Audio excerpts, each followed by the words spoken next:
What up, world? It's Machiavelli the Don back with another reaction, y'all, on Diddy Baby Oil trick exposed by alleged victim. If you're new to the channel, don't forget to hit that subscribe bell. Yeah, y'all, this is another hot one, y'all. It's about Diddy. You know what I'm saying? Yo, it's bad boy, baby.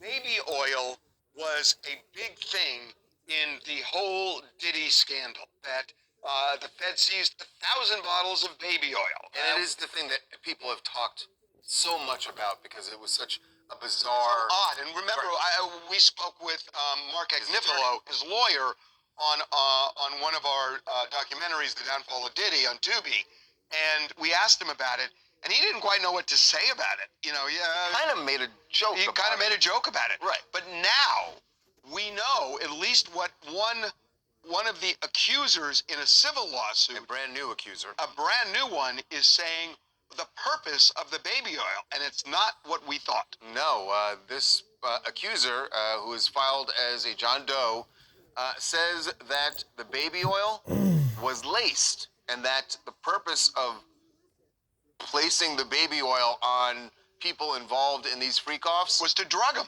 Right. And that what, according to this lawsuit, that Diddy would have the person slather baby oil all over them that is laced with some substance. We don't know whether he's talking about GHB or something like that. We just don't know.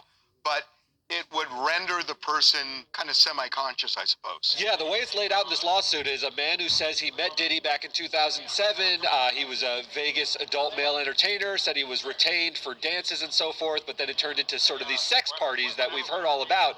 And he says the baby oil was slathered all over him to the point that it was dripping off. And he says after it was applied, he began to feel drowsy, disoriented, all of those things, and became more sort of pliable to do the sort of sexual things that Diddy was directing him to do, according to the lawsuit. As he says, Diddy watched, we're not going to get more specific. It's about as graphic as it gets, based on this lawsuit. But suffice it to say, Diddy was up close and personal watching.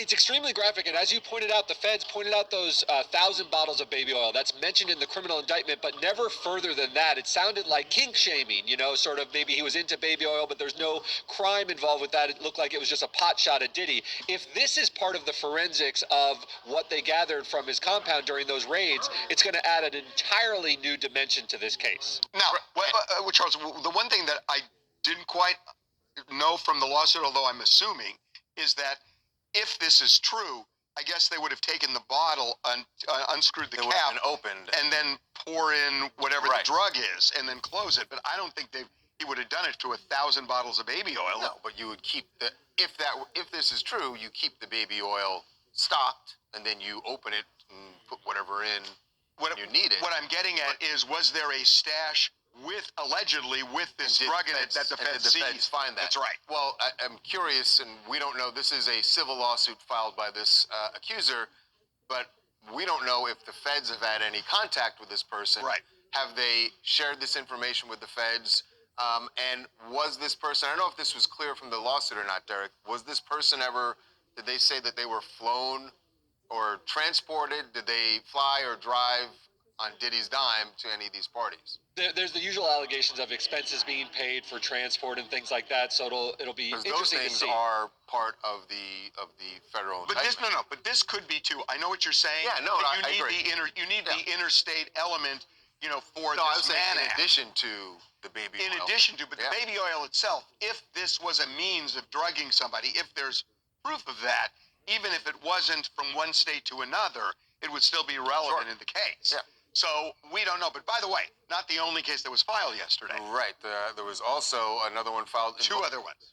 Two others that were filed? There were two women coming in. Two women, each of whom filed their own lawsuit, but they both say they were together in the 90s, and went to a party at a famous club in New York and ended up at Trump Tower, the Trump Hotel in Midtown New York, and that they were taken up to the penthouse, both of whom say they were raped. And it was, they claim, at Diddy's direction, And this was also an allegation of they were served a drink.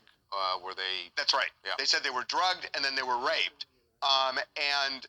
They were, even though they're separate lawsuits, they're both filed by Tony Busby, who's the lawyer who's filed a lot of these.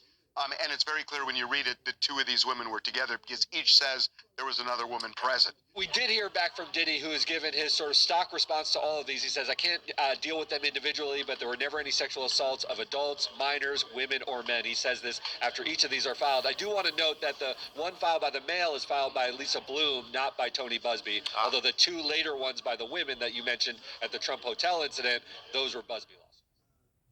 As a gun owner, Yeah. That was about Diddy. You know what I'm saying? Let me know what y'all comments down below about what y'all think on this topic. You feel me? And don't forget to hit that like button, smash that like button 1,000 times, and write your comments down below. And you know my motto: be safe, stay dangerous, stay blessed.